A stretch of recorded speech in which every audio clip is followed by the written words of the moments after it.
Hello and welcome to Lost Love Mystery, where we explore the twists and turns of love, the pain of betrayal, and the mysteries that lie hidden in the heart. I never thought of myself as the kind of man who would get cheated on. I was the one who took care of things, the provider, the protector, the man who made damn sure my wife had everything she could ever want. I wasn't some clueless fool who ignored red flags. I was sharp, aware, always in control. Or so I thought.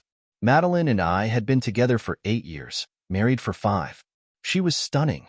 Long auburn hair, piercing green eyes, the kind of woman who turned heads without even trying. When I met her, she was working as a bartender, and I liked the way she carried herself. A perfect blend of charm and defiance. She wasn't the kind of woman to back down from anyone. I respected that. I admired it.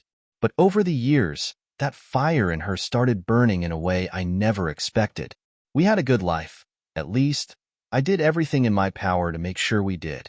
I ran my own security business, training men to handle threats, de-escalate dangerous situations, and, if necessary, take action. I worked long hours, but it paid well. Madeline, on the other hand, had a part-time job at a dental office, not because we needed the money, but because she enjoyed having something to do. She loved the freedom, and I made sure she had it. Looking back now, I realize the signs were there all along. The sudden increase in her late-night errands, the newfound obsession with going to the gym, even though she hated working out, the way she clung to her phone like it was her lifeline. I noticed it. Of course I did. But I didn't question it, not because I was blind, but because I trusted her. I never imagined she would be reckless enough to betray me. That changed one night when I stopped by a store to grab some ammo for a weekend hunting trip. It was late, nearly midnight. The parking lot was mostly empty, dimly lit by the flickering glow of overhead lamps. As I pulled into a spot, my hand on the gear shift, I caught sight of something in the shadows between 2 parked cars. At first, my brain refused to process what I was seeing. Madeline, kneeling in front of my brother, Ethan. For a moment, my mind fought against the image, desperately searching for another explanation. Maybe it was someone else. Maybe it just looked like her. But no, I knew the way she moved, the way her hair cascaded under the dim streetlights. I recognized the curve of her shoulders, the way she rested her hands on his thighs. And I sure as hell recognized my own flesh and blood, standing there without a single ounce of shame. A slow, ice-cold fury settled over me. I could have rushed over and torn him apart right then and there. But I didn't. That would have been too easy. That would have given them the satisfaction of seeing me lose control. Instead, I turned on my heel, climbed back into my truck, and drove home. The house was silent when I walked in. I didn't hesitate.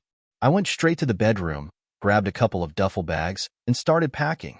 Not everything, just enough. A few changes of clothes, my important documents, my guns. The rest?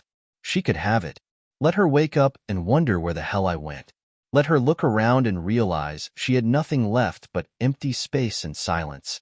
And that's exactly what happened. 12 days passed. Not a single call.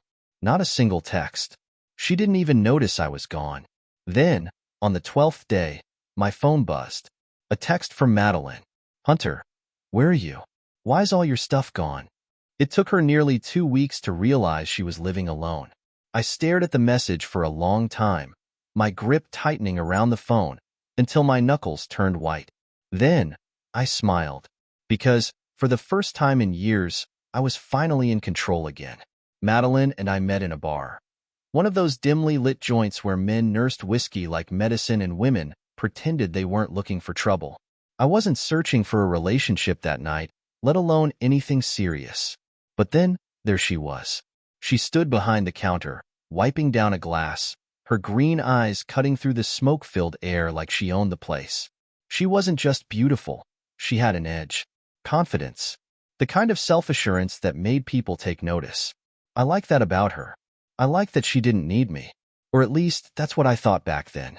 A few months into dating, she moved in with me. A year later, we got married. It was fast, but it felt right. I had a good career, a house, a future mapped out. I ran security for high-end clients, politicians, CEOs, people who needed men like me to make sure they made it home alive. My job was to detect threats before they ever had a chance to become real. Funny, considering I never saw the biggest threat of all. The one sleeping beside me every night. Madeline and I had twin boys, Liam and Oliver. They were my world. I made sure they had everything they needed. I taught them how to stand up for themselves, how to be strong. I wasn't one of those fathers who let his wife handle everything. I was there. Every scraped knee, every game, every school event. And yet, I missed the warning signs when it came to her. Looking back, I should have noticed the way she started pulling away. The way she dressed differently, acted differently. The secrecy. But I ignored it. Not because I was weak, because I believed in family. Because I took my vows seriously. That made her betrayal cut even deeper. 3 days after she sent that pathetic text, I decided it was time. Time to let her stew, let her wonder. And then, I showed up at the house. I didn't knock. I walked in like I owned the place. Because I did. She was in the kitchen, sipping coffee like it was just another morning, like she hadn't shattered everything. When she looked up and saw me, panic flickered in her eyes for just a second, but she covered it up quickly. "Oh my God, Hunter," she gasped, standing up. "Where have you been?" I was so worried. I actually laughed. A low, bitter sound. This woman had the audacity to act like she was the victim. Like she hadn't been on her knees for my brother in a damn Walmart parking lot. I dropped my bag onto the floor, my voice deadly calm. "You were worried?" I repeated. "That's funny. You weren't too worried 12 days ago." Her expression twisted, like she was trying to decide which angle to play. And then, just like I expected, she went on the defensive. "What the hell, Hunter? You just disappear? You didn't even talk to me?" I took a step closer, towering over her. "Talk to you?" My voice was low, measured, deliberate. "Talk to you about what, Madeline? About how you were screwing my brother behind a goddamn Walmart." She paled. It's not what you think." I slammed my fist onto the kitchen table, making her coffee cup jump. "Don't," I growled. "Don't insult my intelligence." And then, as if fate had a sense of humor, Ethan walked in. My own brother. Wearing my old hoodie. Eating a damn sandwich like he belonged in my house. He stopped mid-bite when he saw me. I was on him in 2 seconds. The chair went flying as I grabbed him by the throat and slammed him into the fridge. The shelves rattled. Magnets fell to the floor. "You got some kind of death wish, Ethan?" I snarled, tightening my grip. He choked, his hands coming up to grab my wrist, but he was never stronger than me. Never would be. Madeline screamed. "Hunter, stop. You're gonna kill him." I didn't care. All I saw was red. This was my flesh and blood. My own goddamn brother. "You come into my house," I hissed, my face inches from his. "You eat my food. You screw my wife. And you think I'm just gonna let that slide?" He tried to speak, but I wasn't in the mood to listen. I slammed him against the fridge again. Harder. "I should put you through the damn wall." Madeline ran over, grabbing my arm. "Please, Hunter, stop. The boys will be home soon." That was the only thing that made me let go. Liam and Oliver. I shoved Ethan so hard he tripped over the table and landed on his ass. He gasped for air, clutching his throat, looking at me like I was the monster in this scenario. "You're out," I said coldly. "Both of you. I'm done." Madeline's eyes filled with tears. "Hunter, please, don't do this. We can fix this." I laughed again, shaking my head. "Fix this?" I repeated. "You didn't just cheat, Madeline. You didn't just break our marriage. You did it with him. My own goddamn brother." She crumbled, her face contorting with guilt. "I made a mistake." "No," I said, my voice steady. "A mistake is forgetting to turn off the stove. A mistake is losing your car keys. This was a choice. And you made it, over and over again." Ethan was still on the floor, rubbing his neck. "Look, man, I didn't mean." I kicked the chair across the room. It crashed against the wall. "Get the hell out." He scrambled up and ran out the door. Madeline sobbed, covering her face. I didn't care. I turned and walked away. She called after me, her voice cracking. "Hunter, please, think about the boys." I stopped at the door. I didn't turn around. The Then I walked out, slamming the door behind me. After I left, I didn't go far. I rented a small room at a motel on the outskirts of town, just enough space to keep my head clear while I figured out my next move. The betrayal burned in my gut, but I wasn't the kind of man to lash out without a plan. I needed answers. I needed to know why. It didn't take long to get them. Madeline wasn't just cheating. She was plotting. She had gone behind my back, met with a lawyer, and was looking for ways to get full custody of our boys. Why? Because she thought she could paint me as violent, unstable. She was trying to take me for everything I had. The house, my savings, my children. And the worst part? Ethan was in on it. I found out when I checked my email.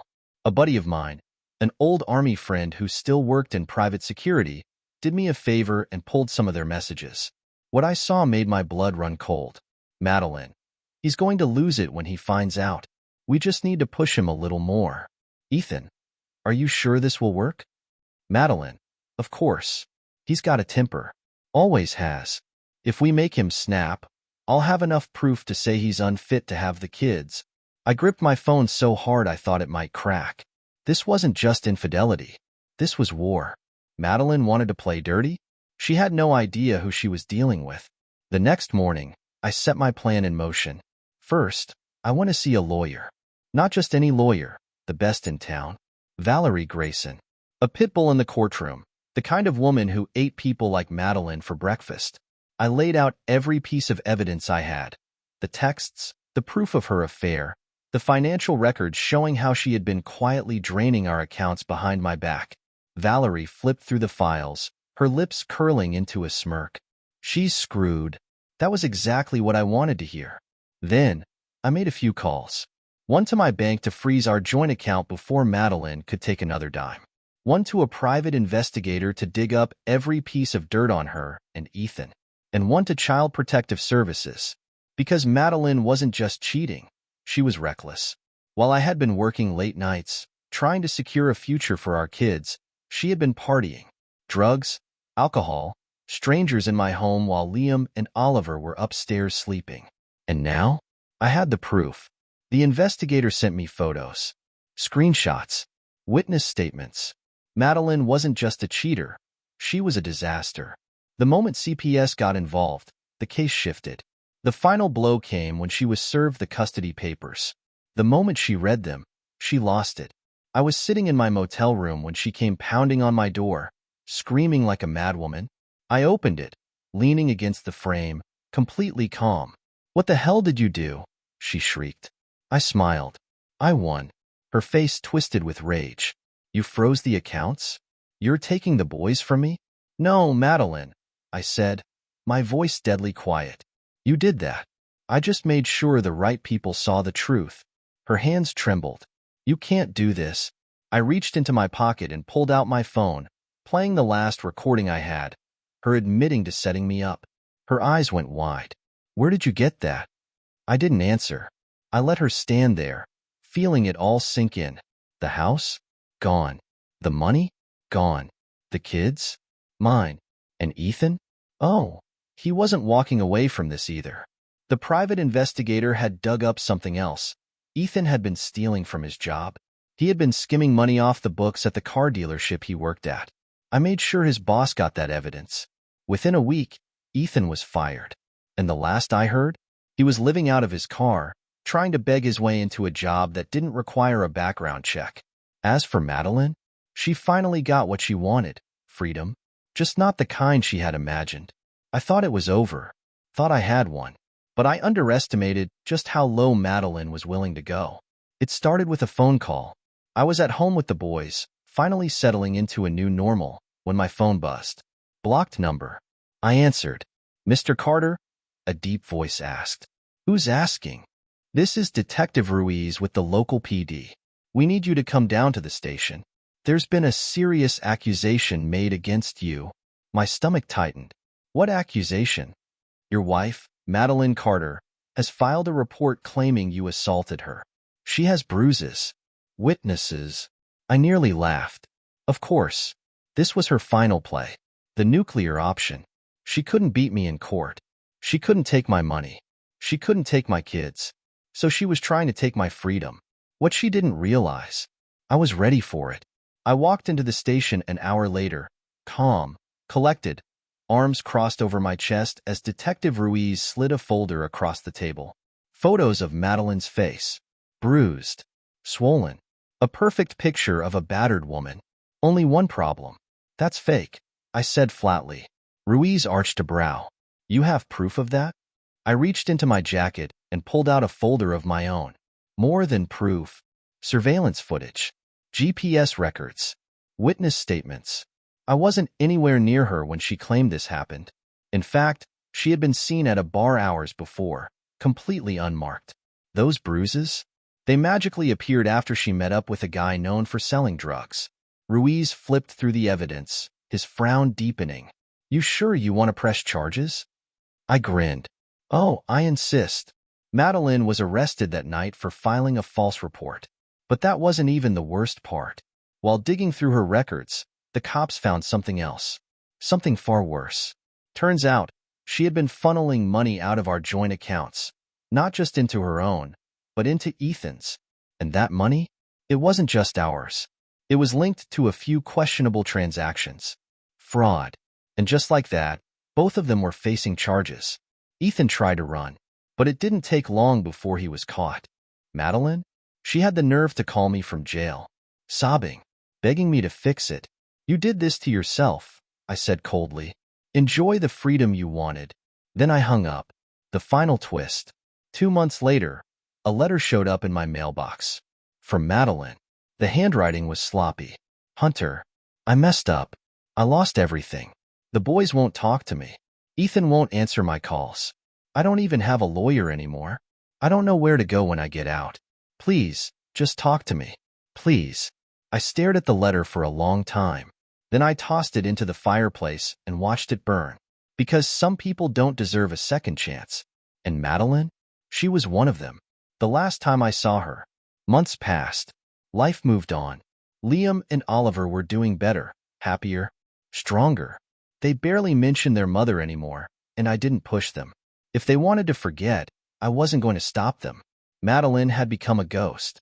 Last I heard, she had taken a plea deal, probation, community service, fines she'd never be able to pay. Ethan wasn't as lucky. He got real prison time for the fraud. Serves him right. I thought that was the last I'd ever hear of her. Until one evening, when I stopped at a gas station off the highway and saw her standing at the counter. She looked rough, thinner, exhausted, her hair a tangled mess. She wore cheap clothes, her once flawless appearance now barely a shadow of what it had been. She was counting change, trying to pay for cigarettes. She didn't see me at first. Then she turned, and our eyes met. For a second, neither of us spoke. Just stared. Her lips parted. Hunter. I looked her up and down. Didn't expect to see you here. She swallowed hard. I just got out. I nodded. Yeah, I heard. She glanced around, like she was hoping I'd say something else. Maybe expecting sympathy. I didn't give it to her. Instead, I pulled out my wallet, tossed a 20 on the counter, and told the cashier, put that toward whatever she's buying. Madeline's eyes widened. Hunter, I don't need your... Yeah, you do. I turned to leave. Wait, she said, her voice cracking. Please, just talk to me. I paused, looked at her one last time. You were my wife, I said, the mother of my kids, and you threw it all away for a thrill. For my brother. Her eyes filled with tears. I miss you. I miss us. I smirked. Funny thing about betrayal, Madeline, I said. Once you cross that line, there is no us anymore. Then I walked out the door, leaving her behind, exactly where she belonged, in the past.